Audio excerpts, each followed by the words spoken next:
নেতাই কাণ্ডে 11 জনের বিরুদ্ধে চার্জ গঠন করল সিবিআই। এর মধ্যে রয়েছে লালগড়ের সিপিএম এর দাপুটে নেতা অবনী ভূষণ সিংহ। 2011 7 জানুয়ারি সিপিএম এর সশস্ত্র হামলায় মৃত্যু হয় 7 জনের। প্রতিবাদ জানান এলাকার মানুষ। মমতা বন্দ্যোপাধ্যায় নেতাই গ্রামে যান। এই ঘটনায় সিবিআই তদন্তের দাবি ওঠে। সিপিএম এর অনেক দাপুটে নেতা ফেরার হয়ে যান। 2 বছর ধরে বিভিন্ন সময়ে 11 জনকে গ্রেফতার করেছে পুলিশ। তাদের মেদিনীপুর আদালতে তোলাও হয়, তবে চার্জ গঠন হলো এই প্রথম। সিপিএম এবং কংগ্রেস ছেড়ে তৃণমূল কংগ্রেসের শ্রমিক সংগঠনে যোগ দিলেন বর্তমানে প্রায় 100 খানেক শ্রমিক। জামুরিয়া, শ্রীপুর, সাতগ্রাম এলাকার এই কর্মী সমর্থকরা কেউ সিপিএম এর শ্রমিক সংগঠন সিটু, কেউ আবার কংগ্রেসের শ্রমিক সংগঠন আইএনটিইউসির সদস্য ছিলেন। আইএনটিটিইউসি নেতা হরিরাম সিং এর নেতৃত্বে তৃণমূলে যোগ দিলেন। দলত্যাগী সদস্যদের অভিযোগ, দল ছাড়ার অন্যতম কারণ দুর্নীতি অসামাজিক কাজের প্রতিবাদে দল ছেড়েছেন তারা।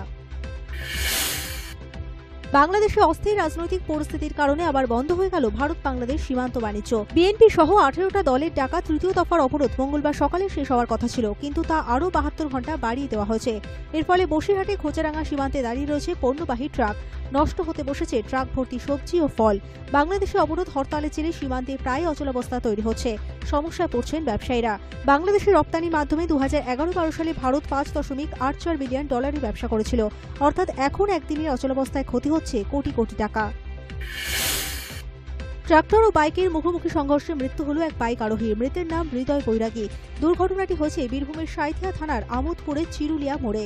নবান্ন উৎসব উপলক্ষে মিষ্টি কিনতে বাজারে গিয়েছিলেন হৃদয়। পথে ধান বোঝাই ট্রাক্টরের সঙ্গে বাইকের সংঘর্ষে মৃত্যু হয় তার। খবর পেয়ে ঘটনাস্থলে পৌঁছয় সাঁইথিয়া থানার পুলিশ। ঘাতক ট্রাক্টরটিকে আটক করতে পারলেও চালক পালিয়ে যায়।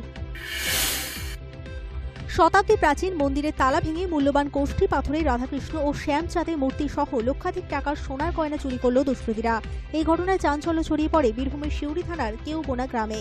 মঙ্গলবার সকালে মন্দির খুলতে এসে চুরির বিষয়টি প্রথমে নজরে আসে মন্দিরের পুরোহিতের। শিউরি থানার পুলিশ ঘটনা তদন্ত শুরু করেছে। ডাকাতির ঘটনায় উত্তেজনা ছড়ালো উত্তর 24 পরগনার নৈহাটির হাজিনগর মাওয়ারি কল এলাকায়। মঙ্গলবার ভোরবেলায় ঘোষপাড়া রোড সংলগ্ন একটি সোনার দোকানে 8 জনের সশস্ত্র দুষ্কৃতী দল ডাকাতি করতে ঢোকে। দুষ্কৃতীরা ডাকাতি করে বেরোনোর সময় স্থানীয় বাসিন্দারা ডাকাত দলকে দেখে ফেলে। ডাকাতিতে বাধা দেওয়ার কারণে ডাকাত দলের সঙ্গে স্থানীয় কয়েকজন যুবকের সংঘর্ষ বেঁধে যায়। ডাকাতির বাধা দিতে গিয়ে ডাকাতির ধারালো অস্ত্রের কোপ পড়ে রাজকুমার সাউয়ের মাথায়। ঘটনার তদন্ত শুরু করেছে নৈহাটি থানার পুলিশ। আহতরা কল্যাণী জওহরলাল নেহরু হাসপাতালে ভর্তি। পুলিশের নিষ্ক্রিয়তার অভিযোগ উঠেছে গোটা এলাকায়। যুবককে কুপিয়ে খুন করতে দেখে ফেলায় দুষ্কৃতীদের হাতে খুন হতে হলো এক বৃদ্ধাকে। সোমবার নদিয়ার চাপড়া থানার মালুমগাছা গ্রামে ঘটনাটি ঘটেছে। স্থানীয় সূত্রে খবর, ওই গ্রামের বাসিন্দা ষাটোর্ধ্ব খেতি পাক পাশের মাঝিদাহ গ্রামে তার বড় ছেলে বাড়ি থেকে 9 বছরের নাতনিকে সঙ্গে নিয়ে ফিরছিলেন। হঠাৎই তিনি দেখেন রাস্তার উপর এক যুবককে ধারালো অস্ত্র দিয়ে কুপিয়ে খুন করছে দুষ্কৃতীরা। সেই দেখে তিনি তার নাতনি চিৎকার করে ওঠেন। তখন সেই দুষ্কৃতী হামলা চালায় তাদের উপর। শিশুটি কোনোক্রমে প্রাণ বাঁচিয়ে ঘরে ফিরে সব ঘটনা জানালে বাড়ির লোকেরাও স্থানীয় বাসিন্দারা ঘটনাস্থলে ছুটে যায়। কে বা কারা খুন করেছিল সে বিষয়ে তদন্ত চালাচ্ছে পুলিশ।